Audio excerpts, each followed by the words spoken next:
Hi, welcome back. And the great news is we are 300 subscribers. Wow, it feels good. I didn't know वो जो मैंने पिछली video डाली थी वो ब्लो अप कर जाएगी. Okay. In the amount of questions I got, मतलब मैंने जब भी वो 100 सब्सक्राइबर वाला पोस्ट डाला था, आई डिड नॉट एक्सपेक्ट कि इतने क्वेश्चंस आएंगे, बट आए. Okay, so let's get started, not delay any more. So, hi, Maverick, you have asked, during your prelims preparation, did you also solve mains PYQ? Was it manageable and beneficial, or is it better to solve them separately during mains preparation? No, I did not, and it would have been better if I had solved mains PYQ. Oops. क्योंकि यार देखो, मैंने जो पहले जब शुरुआत की थी उसमें सबसे बड़ी गलती जो मैंने की थी, मैंने बहुत लंबे समय तक क्वेश्चंस को टच नहीं किया था. सो इसमें मैंने काफ़ी लंबे समय तक क्वेश्चंस को टच नहीं किया था, जिसके कारण मुझे चीज़ें प्रोसेस करने में लेट हो रही थी. The thing is this exam is quite numerical, और इसमें फॉर्मूलाज यूज़ होंगे, और आप बस नोट्स पढ़ोगे और सोचो कि आपको सारे फार्मूलाज याद हो जाएंगे. वो सबसे बड़ा मिस्टेक है. सो ये मुझे रियलाइजेशन कब हुआ था, मैं मेंस के 2025 के मेंस के कन्वेंशनल प्रोग्राम में थी, which was in may DG, और उसी समय गेट का रिज़ल्ट आया था, एंड गेट टॉपर उस समय आता है, he was giving his strategies and all, और उसमें उसने मेंशन किया कि क्वेश्चंस बनाना कितना ज़रूरी है. आई don't no, I was being afraid कि मैं अगर क्वेश्चंस बनाऊंगी मुझसे नहीं बनेगा, और मैं हमेशा से ये महसूस कर रही थी कि मैं एक बार मुझे सारे notes, I would B so thorough from every part of my notes, और डायरेक्ट मैं जब क्वेश्चन बनाने शुरू करूँगी मुझसे सब बनने लगेगा. That was my major mistake. I would say अगर आपने प्रिपरेशन स्टार्ट कर दी है तो आप थोड़े थोड़े क्वेश्चंस अपने आप को इंट्रोड्यूस करो, एंड डोंट एक्सपेक्ट कि आपसे वो क्वेश्चंस बहुत अच्छे तरीके से बनेंगे अनटिल एंड अनलेस आपने चैप्टर्स के 5-6 रिविजन्स नहीं कर लिए हैं लिख करके.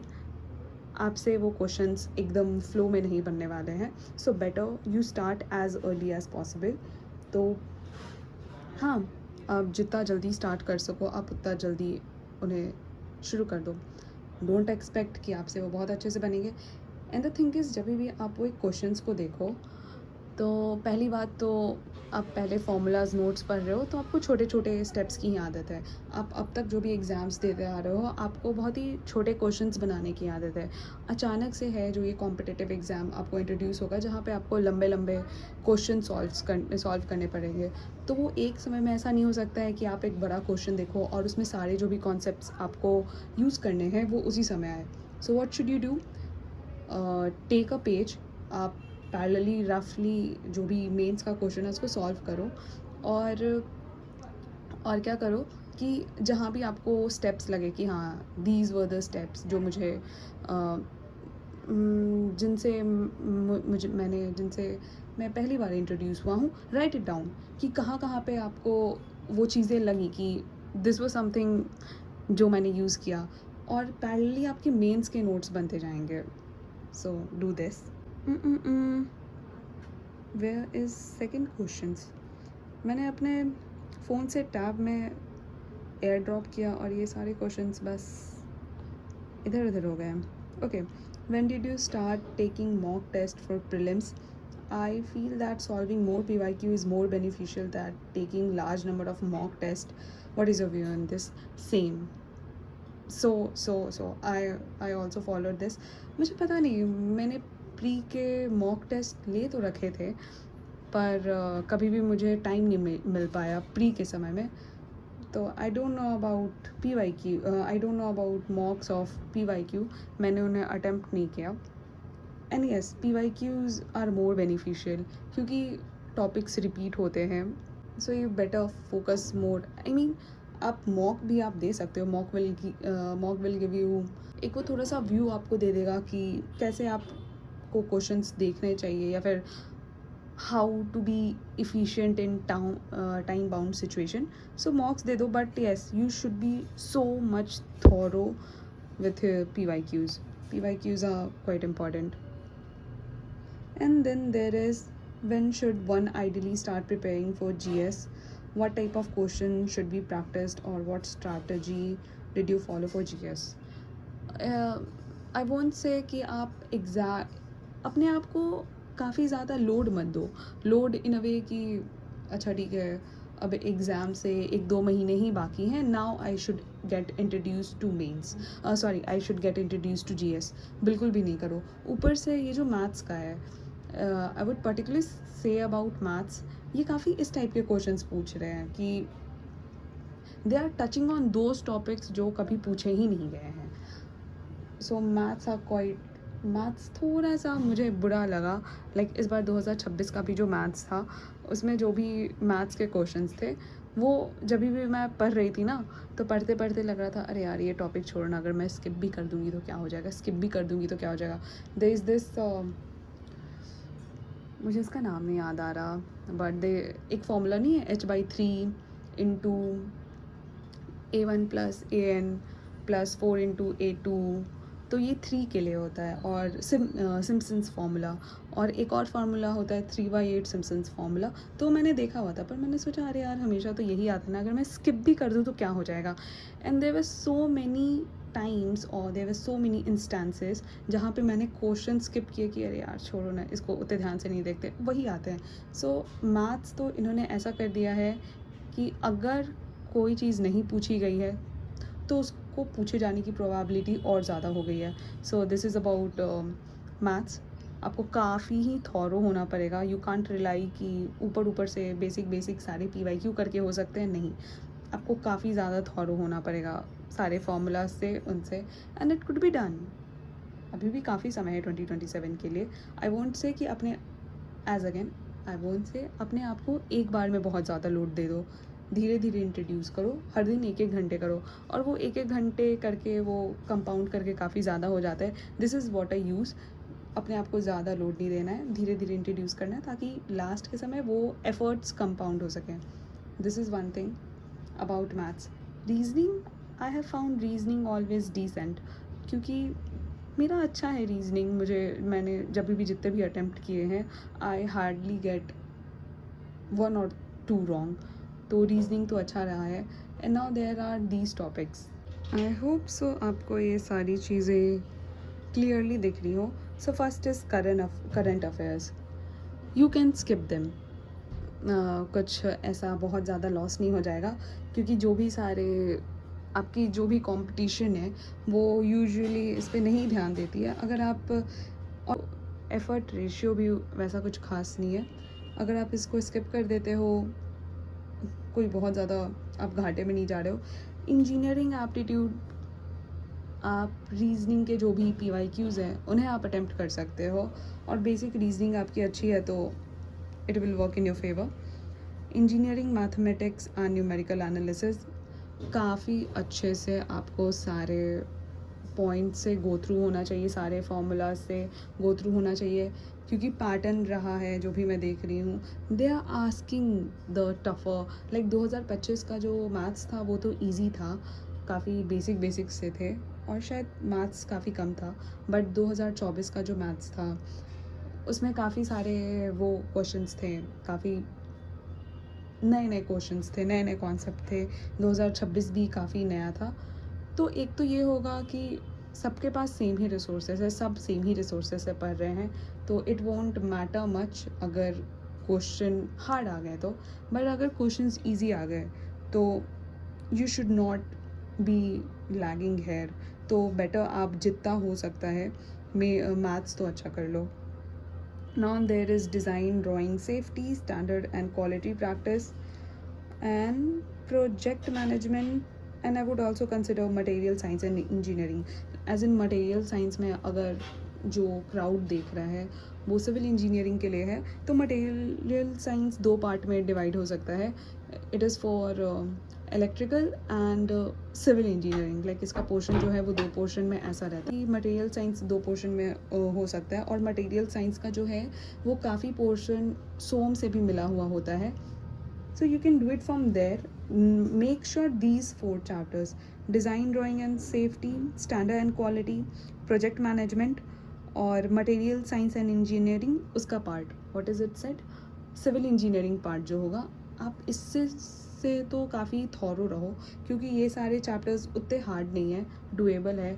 और मोर ओवर जो मार्केट में रिसोर्सेज मौजूद हैं वो मेड इजी के ही नोट्स मौजूद हैं, और वही मुझे काफ़ी अच्छे लगे। तो आपका मेन जो भी कंपटीशन है सब उन्हीं से थॉरो हो रहा है, तो एटलीस्ट ये सारे चैप्टर्स जो हैं उसके नोट्स आप काफ़ी अच्छे से पढ़ लो, और लगभग क्वेश्चंस अटेम्प्ट हो जाते हैं उनसे। नाउ एथिक्स एंड वैल्यू, ये भी डिसेंट है, इसको भी मतलब कुछ अपने अंदर से कि अच्छा क्या सही है क्या गलत है टाइप से हो सकता है। और देयर आर एथिक्स में काफ़ी वो यूज़ होते हैं, काफ़ी डेफिनेशंस यूज़ होते हैं। सो मेक श्योर कि आप इसके भी नोट्स जो मेड इजी प्रोवाइड करता है, या फिर प्रोवाइड नहीं करता है बट मार्केट में उसके बाइंडेड नोट्स आपको मिल जाएंगे जीएस वाले, एज इन 300 समथिंग पेजेस वाले, उससे तो मेक श्योर करो कि ये वाला पोर्शन आप कर लो। नाउ अबाउट आईसीटी, मुझे ये बिल्कुल अच्छा नहीं लगा।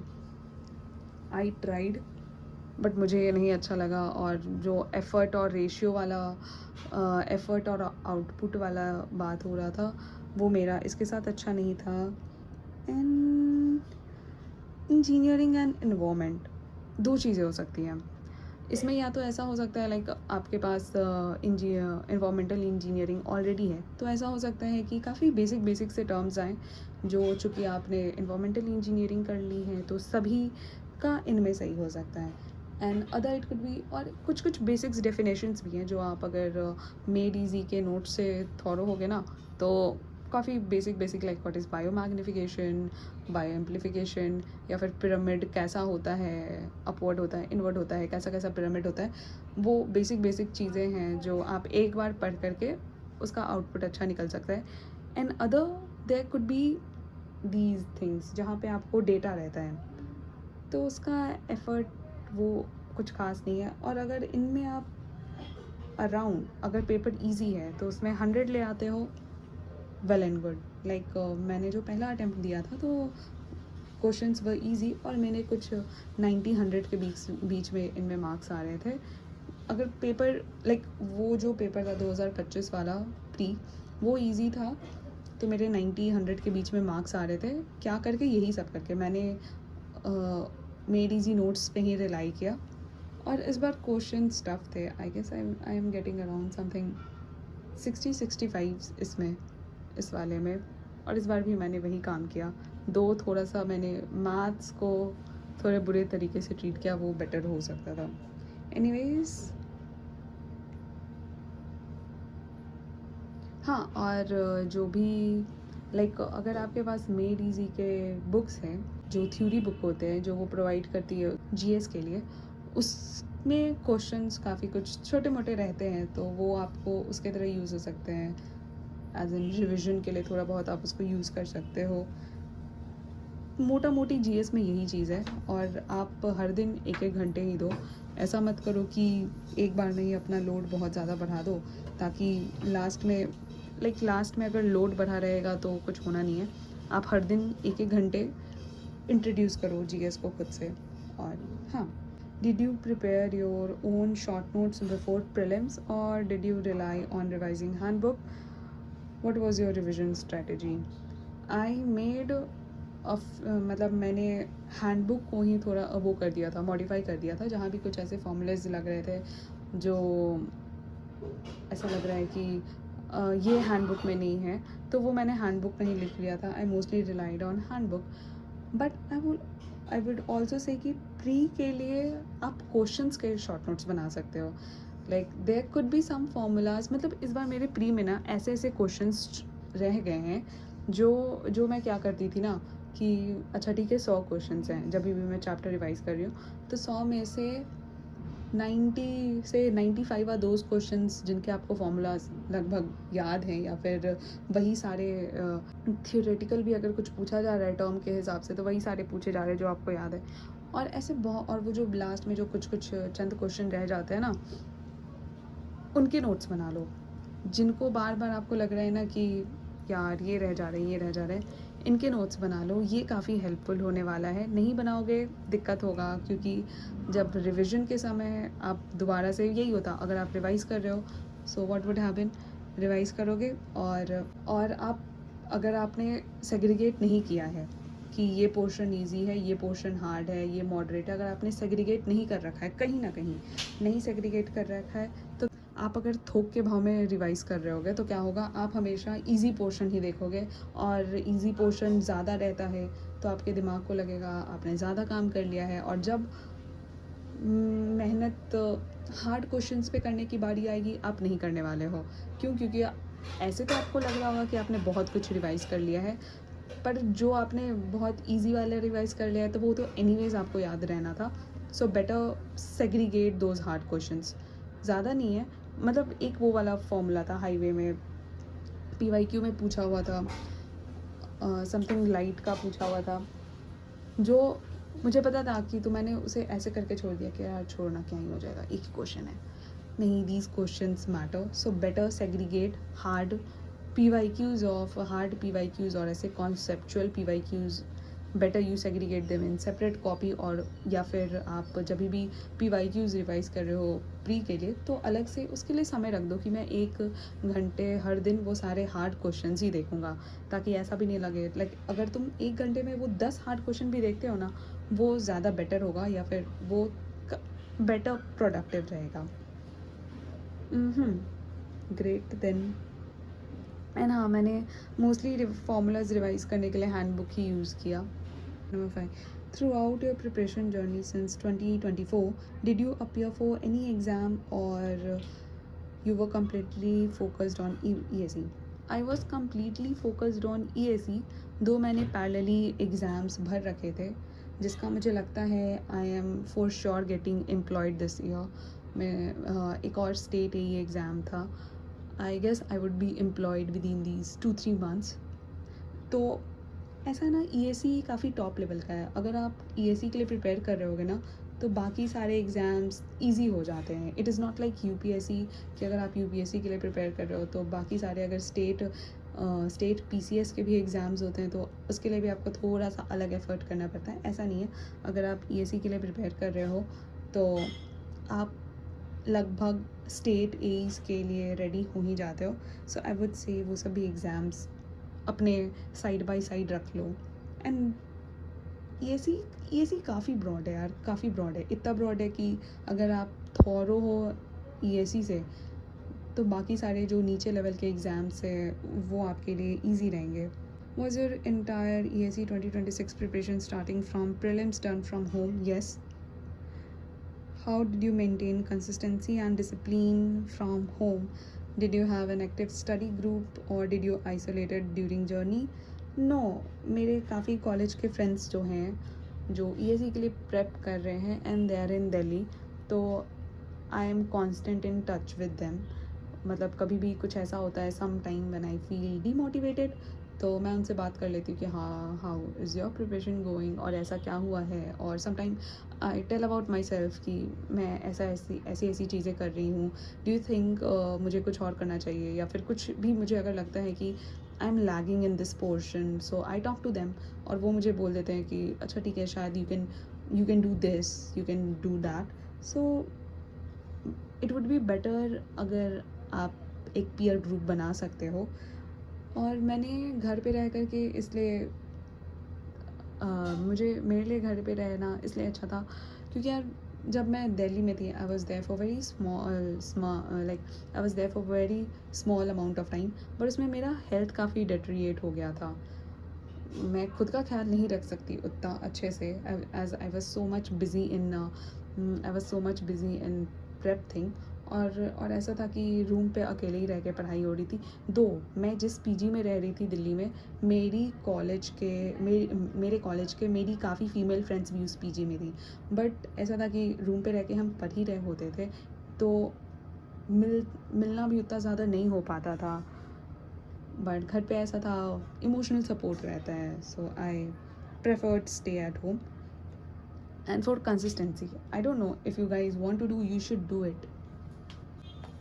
I have these notebooks, like these are like weekly planner.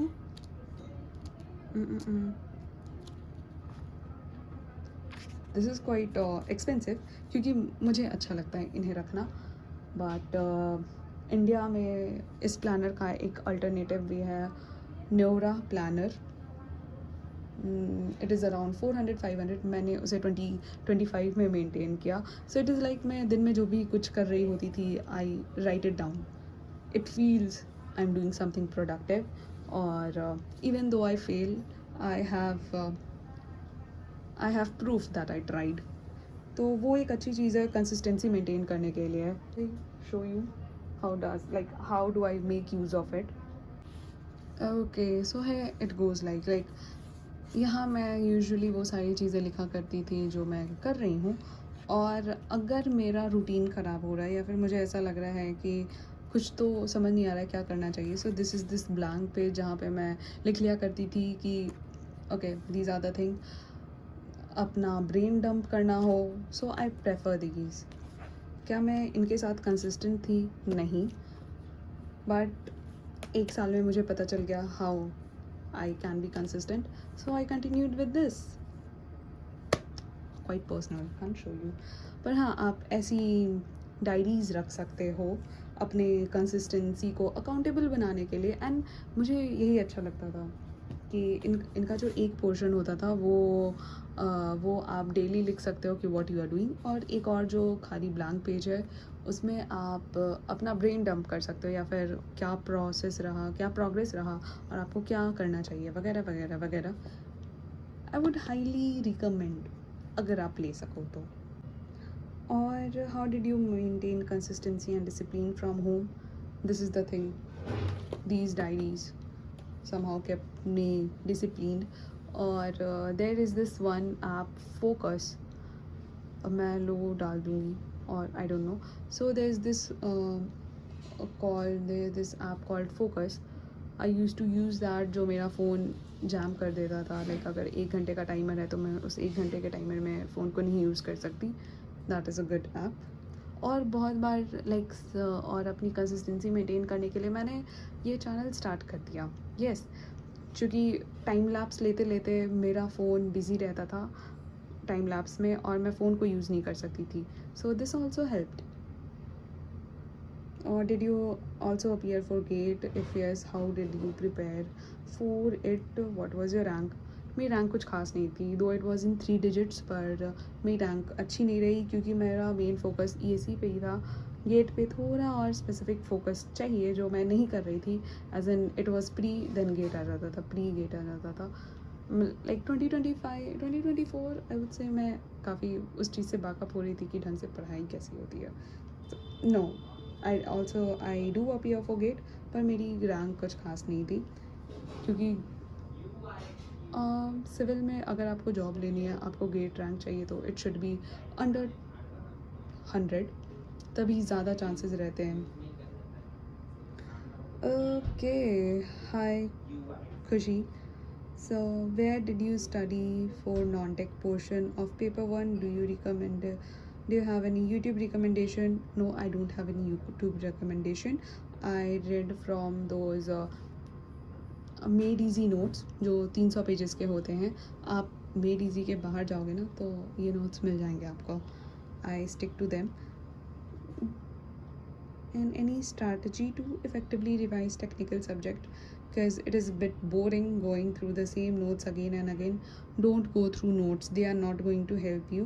I mean better आप ये काम करो, आप काफ़ी ज़्यादा PYQ करो. Okay, I am back. How do you maintain consistency and avoid distraction? I guess मैंने इसका जवाब दे दिया है. What is one piece of advice you would give to every aspirant? Start PYQs, solving PYQs as early as possible. जैसे ही कोई भी एक अगर टॉपिक ख़त्म हुआ है, कोई भी चैप्टर का, जितनी जल्दी वो टॉपिक ख़त्म हुआ है आप उतनी जल्दी उसके PYQ लगाना स्टार्ट कर दो. क्योंकि यही एक तरीका है जिससे आप काफ़ी जल्दी से वो टॉपिक कवर कर सकते हो. क्योंकि क्या हो रहा है, यहाँ पे क्वेश्चंस पूछे जा रहे हैं, यहाँ पे न्यूमेरिकल्स पूछे जा रहे हैं. अगर आप बस ये आप सोच रहे हो कि आपको एक दिन सारे फॉर्मूलेज याद हो जाएंगे और उसके बाद आप क्वेश्चंस देखने जाओगे, और जब आप क्वेश्चन देखोगे आपको एकदम रिलेट हो जाएगा कि वो मैंने ये फॉर्मूले पढ़े थे. नहीं, इस तरीके से ना ही आपको फॉर्मूलेज जल्दी याद होने वाले हैं और ना ही आपको वो फॉर्मूला और क्वेश्चन का लिंकेज पता चलने वाला है. So as soon as your topic is done, start solving PYQs. And I have also studied civil engineering and I'm preparing for state AEG exam, hoping to prepare for ESE after clearing the state exam. Also, good luck for ESE exam. Hope to see your interview journey here. Thank you. Thank you. Asked, can you provide the PDF of these papers in your video description? Is it very necessary that I should upload mine? क्योंकि UPSC ने अब papers upload कर दिए हैं सारे mains के, तो आप वहाँ से आप देख सकते हो. Could you please tell me your resource, how you revise the things, note making and timetable, follow along with resource revision. Okay, so resources मैंने mostly like आप जब GS पढ़ोगे तो उसमें किसी सेक्शन में तो पेरेटो रूल आता है, विच इज़ 20-80 रूल, कि आपका जो भी प्रॉब्लम है वो 80% आप 20% नॉलेज से सॉल्व कर सकते हो. So here it goes the same. आप 20% जो थे वो मोस्टली मैंने PYQs ही रखे. उससे आपको जस्ट मिल जाएगा कि विच आर द टॉपिक्स जिन पे आपको प्रॉपर फोकस रखना चाहिए. सो ध्यान रखो इस चीज़ का, फोकस मोर ऑन PYQs और उसके साथ फिर ऐड ऑन करते जाओ. लाइक मैंने काफ़ी मेरे मटेरियल्स काफ़ी मेड ईजी से थे, as in I really like the handbook, क्योंकि उन्होंने जो हैंडबुक भी बनाया हुआ है ना वो काफ़ी उस तरीके से बनाया हुआ है कि कैसे क्वेश्चंस पूछे जा रहे हैं. तो वो जो भी क्वेश्चंस अगर PYQ में पूछा गया है, बहुत ज़्यादा चांस है कि मतलब हार्डली ही आपको 10 और फार्मूलाज ऐसे लिखने पड़ेंगे जो कि बाहर से होंगे, जो उस बुक में नहीं होने वाले हैं. एंड मेड इजी ने वैसे ही वो हैंडबुक भी बनाया हुआ है, तो आप रिवीजन के लिए उसको, अगर आपको लगता है कि आप अपने शॉर्ट नोट से बेटर रिवाइज कर सकते हो, प्लीज़ गो फॉर इट. पर इतने सारे फार्मूलाज हैं और उसमें इतने सारे इफ़ बट्स वाली चीज़ें आ जाती हैं, तो उतना लिखने से अच्छा अगर आप हैंडबुक भी आप यूज़ कर सकते हो उस जगह पे, और अगर कुछ भी हुआ तो आप उसमें डाल सकते हो. And what about time table, मैं यही बोलूँगी कि अपने आप को एक बार में लोड नहीं देना है, सबको सेग्रीगेट करो and try to do it every day, little bit, और फिर उसके बाद वो सब कंपाउंड होके लास्ट टाइम में दिखता है. हेलो मैम, आपने GS प्रीलिम्स का प्रेप के लिए क्या रिसोर्सेज यूज़ किए थे एंड स्ट्रैटेजी वर्क किया टू क्लियर प्रीलिम्स? आपके GS में कितने मार्क्स आ रहे थे? तो मैंने ये तो बता ही दिया है. और मेरे फर्स्ट GS में मार्क्स 90 to 100 के बीच में थे, सेकंड में it is somewhere around 60-65. Congratulations, keep going. I am not having hold on numericals. Can you suggest me how I can prove it? तो ये मेंस के बारे में ही होगा. तो मेंस के लिए क्या करो, जब भी PYQ बनाना स्टार्ट करो, पहले स्ट्रेच में कुछ नहीं होने वाला है, आप तो पहली बार में उन सारे क्वेश्चन से इंट्रोड्यूस ही होने वाले हो. तो जब भी आप स्टार्ट करो, एक साइड में एक पेपर रख लो जिसमें आप नोट डाउन करते जाओ कौन कौन से फॉर्मूलेज यूज़ हुए, कि कैसे कंडीशंस में फॉर्मूले यूज़ हुए. बहुत सारा ऐसा सिचुएशन होगा जहाँ पर आपको अजम्पशन लेना पड़ेगा, एज इन बीम में ही ले लो कि अगर बीम यूज़ हो रहा है तो 50 mm जो है उसको आप इफ़ेक्टिव कवर ले सकते हो. अगर स्लैब है तो ये इफ़ेक्टिव कवर 20 mm हो सकता है. कॉन्क्रीट का अगर वेट है तो 25 kN/m³ होगा. तो ऐसे ऐसे करके बहुत लाइक इन्वायरमेंट में भी काफ़ी ज़्यादा ऐसे अजम्पशन थे कि वो दे रहा है कि वाटर सप्लाई कितना है और आपको कुछ सीवेज से रिलेटेड निकालना है. तो अगर वाटर सप्लाई से 150 LPD है तो आप सीवेज जो है वो सीवेज कन्वर्ट परसेंटेज 80% मान सकते हो. एंड और ये चीज़ें जो है ना, ये आप PYQs बनाओ और उसके साथ पैरेलली नोट मेंटेन करो ताकि आप उसको रिवाइज़ कर सको. एकदम वो जो नोट्स होने चाहिए ना, वो काफ़ी ही डिटेल नोट्स होने चाहिए. आपको जहाँ भी लग रहा है कि ऐसी ऐसी दिक्कतें आई हैं, आप उस नोट्स में रख लो, क्योंकि वही आपको लास्ट के मोमेंट में जब आपको रिवाइज़ करना होगा, that is going to help. और मेंस का यही है कि एक बार में कुछ नहीं होने वाला है, आपको 5-6 रिवीजन लगेंगे. और एक जो पहला वाला रहेगा वो क्वेश्चन बनाते समय थोड़ा लंबा लगेगा, बट आप जैसे नीचे आओगे ना, आपको लाइक जितना ज़्यादा रेपिटेशन होते जाएगा आपको अपने आप स्टेप्स याद होते जाएंगे. And this thing what worked me with in this means. Okay, hi Rohan Kumar. Question practice source PYQs. I relied only on PYQs. Only on PYQs. मैंने प्री में मॉक टेस्ट तो उतना नहीं अटेम्प्ट किया था. I guess I should have done little bit, but नहीं किया था. पर मैंने मेड इजी के मेंस के मॉक टेस्ट अटेम्प्ट किए थे, और मैं ये बोलना चाहूँगी कि दे आर क्वाइट गुड.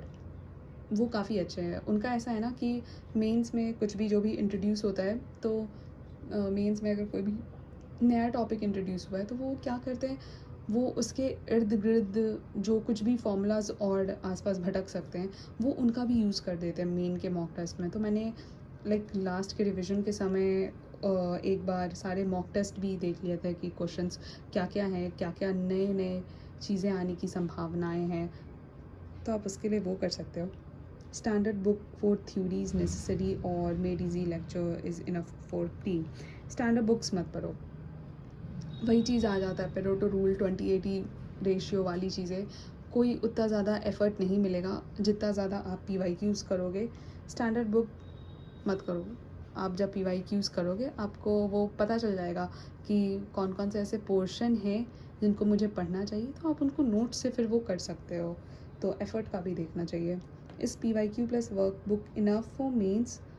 मैंने वर्कबुक तो नहीं बनाया, दो मैंने सोचा था मैं वर्कबुक बनाऊंगी, बट व्हाट वुड आई से कि मैंने PYQ ESE के तो किए, और साथ ही साथ चूँकि 2025 में क्या था, 2025 में काफ़ी ज़्यादा नए वो सारे आ रहे थे, लाइक काफ़ी नई नई चीज़ें इंट्रोड्यूस हुई थी. तो मैंने कुछ चैप्टर्स के उनको देख करके थ्योरी में कुछ चैप्टर्स के मैंने जो CAC का ऑप्शनल सिविल होता है और IFS का ऑप्शनल सिविल होता है, मैंने उसके क्वेश्चंस करे थे. कुछ कुछ मैंने देखा था, तो मुझे ऐसा लगा जैसे नए नए टॉपिक्स जो भी इंट्रोड्यूस होते हैं, जैसे जब स्टोन इंट्रोड्यूस हो रहा था, जबकि स्टोन काफ़ी अच्छे तरीके से कवर्ड है उसमें, क्या नाम है, CAC वाली चीज़ में, और फेरो सीमेंट वाली चीज़ें ये इंट्रोड्यूस हो रही थी, और ये सब CSE IFS के ऑप्शनल में काफ़ी कवर्ड है.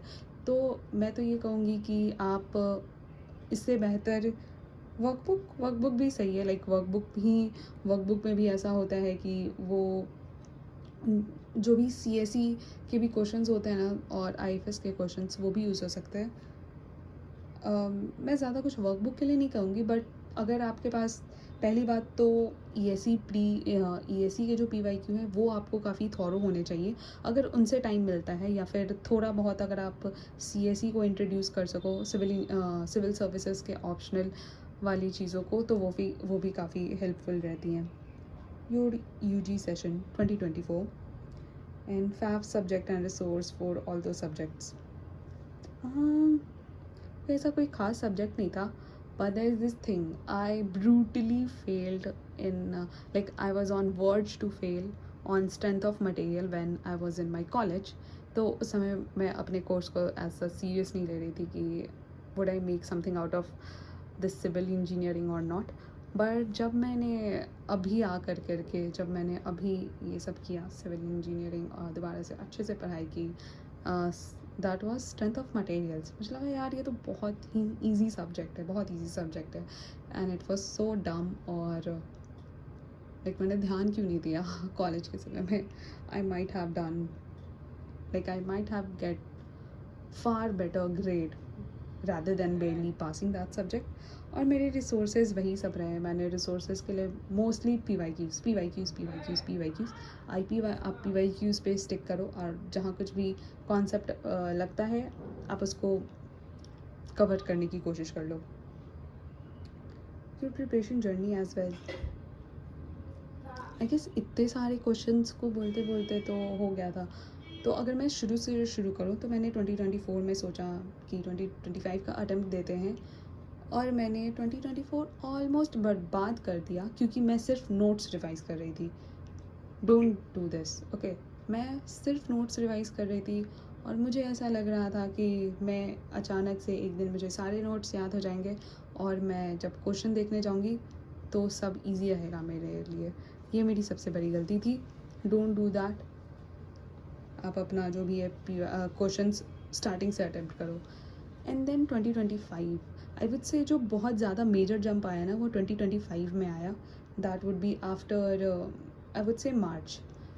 जब मैं प्री के लिए प्रिपेयर कर रही थी तो मार्च, अप्रैल, मई, जून, आप मार्च भी छोड़ ही दो, अप्रैल, मई, जून, इसमें मैंने काफ़ी ज़्यादा पीवाई की फोकस किया। And I swear I jumped, मतलब मेरे मार्क्स काफ़ी जंप हो गए, दे वर अराउंड 270। तो हाँ, फिर मेंस मेंस उतना कुछ खास नहीं रहा क्योंकि 2 महीने का समय था। तो मैं सोच रही थी, मैंने प्रैक्टिस लिख के नहीं प्रैक्टिस किया था क्योंकि ऐसा लग रहा था उतना समय नहीं है। आई ट्राइड कि मैं उसके साथ चीज़ें करूँ, लाइक मेरी जी का जो मॉक टेस्ट चल रहा था मैं उसके साथ रहूँ, बट वो भी नहीं हो पा रहा था। तो मेंस काफ़ी हड़बड़ी में रहा, मैंने उतना ज़्यादा लिखा नहीं। अगर मुझे लगता है मैं अगर बहुत ज़्यादा लिखती, लाइक लिख के प्रैक्टिस करती, तो थोड़ा सा आउटपुट बेटर रहता। और 2 मंथ बहुत ही कम है मेंस के लिए। एज इन इस बार जो मेंस में समवेयर 3.5 मंथ वाली चीज़ जो हुई, तो उसमें क्या है ना, आप एक महीने में से आपको 1 से 100 तक प्रोग्रेस करना है। तो आप 1 महीने में आप 0 से 10 जाओगे, ठीक है। आप दूसरे महीने में आप ऐसे ऐसे करते करते 10 से 30 जाओगे। बट चूँकि इन 2 महीनों में ना आप एक से दो बार अपने सारे चैप्टर्स के क्वेश्चंस अच्छे से देख लोगे, और आप फिर से जब वही चीज़ रिपीट करोगे तो आप तीसरे महीने में आप 30 से आप 70 चल जाओगे। So there is this thing, time compound.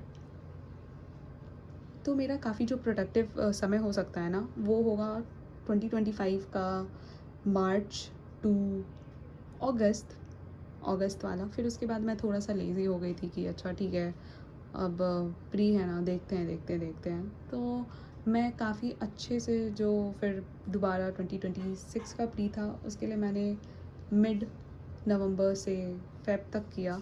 Then मैं मेंस काफ़ी अच्छा अटैम्प्ट देना चाहती थी, तो मेंस ये जो 2026 वाला था वो समय काफ़ी प्रोडक्टिव रहा था। एंड जो भी है अब तक है। इस वन क्वेश्चन जो मुझे काफ़ी अच्छा लगा, how much time ESE pre takes? As I answered in previous question, मुझे लगता है ढंग से 6-7 महीने अगर आप सही चीज़ें करो तो वो कम नहीं है। I mean for prelims first, can you please guide me on this? I'm thinking to switch from CSE to ESE considering the awkwardness of this year paper, and IRMS in ESE gives similar perk as somewhat getting AIR 500 in CSE may get the same. Same thought, मतलब मेरा भी यही thought है कि IRMS जो ESE में है वो अराउंड AIR 100 वाले पर्क्स देते हैं। That's why I am sticking with this exam कि ये जो भी एक्सपोजर दे रहा है और जो भी आपको, अगर आपको कुछ ऐसा लगता है कि सोसाइटी में क्या रिस्पेक्ट रहेगी and all, so yes, and the main reason why I am sticking with ESE is this. And in CSE may get the same. I really don't want to drag this. Can you please mention if it can be done in 7 months? I have done my BTech from tier 1 IIT and this CSE journey may be dreadful mentally.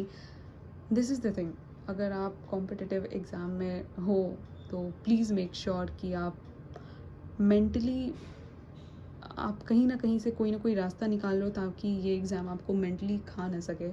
Otherwise you are going to turn up into a very screwed up और angry adult. And हमारा goal होना चाहिए कि we don't turn into an angry adult. हमारे पास हमेशा कोई ना कोई एक रास्ता हो जहाँ से हम निकल सके उस सिचुएशन से। So yes, very good decision. अगर आपको ऐसा महसूस हो रहा है this CSE journey made me dreadful mentally and I am not sure if I have to continue this, it would be helpful if you share how much time it may and is made easy coaching really necessary, or I can just rely on handwritten notes and past year lectures on Telegram. You can, मतलब मैंने खुद made Easy के lectures नहीं किए। Lectures के लिए मैंने starting में PW के लेक्चर्स किए थे क्योंकि मुझे लगा कि अच्छा ठीक है, मैं 2026 वाले के समय, क्योंकि समय और उसमें भी काफ़ी कम ही था जब मैंने मई से सोचना, लाइक जून से ही प्रेप स्टार्ट हुआ था मेरा, तो मैंने जो सोचना स्टार्ट किया था। तो मेड इजी के क्वेश्चंस नेसेसरी नहीं है। अगर आप टीयर 1 IIT से आ रहे हो, फॉर श्योर आपके कॉन्सेप्ट बहुत अच्छे हैं फिज़िक्स मैथ्स वगैरह के। केमिस्ट्री एज सच है नहीं, केमिस्ट्री बहुत ही बेसिक सा है जो थोड़ा बहुत सिविल इंजीनियरिंग एनवायरमेंटल इंजीनियरिंग में आ जाता है, बट बहुत ही बेसिक केमिस्ट्री है, वो किया जा सकता है। और चूँकि tier 1 IIT, so for sure maths और फिज़िक्स आपका अच्छा होगा। You can do it. It is somehow similar to JEE, जहाँ पे क्वेश्चंस का लेवल थोड़ा सा कम है, उतना ज़्यादा आपको सोचना नहीं पड़ा, आपको प्रैक्टिस बहुत ज़्यादा होनी चाहिए। और सिलेबस वास्ट है, सिलेबस थोड़ा सा वास्ट है, फॉर्मूलेस थोड़े से हैं जो याद होने चाहिए। अगर आप ये सब कर लेते हो, like from start of the day focus on PYQs, this is the rule, this is the shortcut. आप उससे कवर अप कर सकते हो कि कौन क्या क्या चीज़ें हैं जो मुझे करनी चाहिए। And all the best. अगर आपने ये सोचा है, it is going to help you. ESE कुछ भी नहीं तो अगर आप ESE का प्रेप कर रहे हो तो आप इसके आगे पीछे के जॉब्स भी जो नीचे लेवल के जॉब्स है, like state AE and all, वो आपका हो सकता है। So not much of an issue, आप कर सकते हो। क्योंकि मुझे लगता है मैंने 2 साल में मेरे जो काफ़ी प्रोडक्टिव साल रहे, काफ़ी प्रोडक्टिव समय रहा है, जिसमें भी मैंने कुछ कुछ गलतियाँ की हैं, वो ऐसा ही रहा है, 8-9 ही महीने रहे हैं। So it could be done. And I guess this is the end of this Q&A session. Thanks for मतलब यहाँ तक स्टिक होने के लिए, क्योंकि ये मैंने बहुत ज़्यादा, ऐसा हो सकता है मैंने बहुत सारी चीज़ें दोबारा बोल दी हूँ, 3 बार बोल दी हूँ और बार बार बोल दी हूँ। So thank you for sticking to it, and yes, thank you for 300 subscribers. Thank you. See you in some another video. Bye.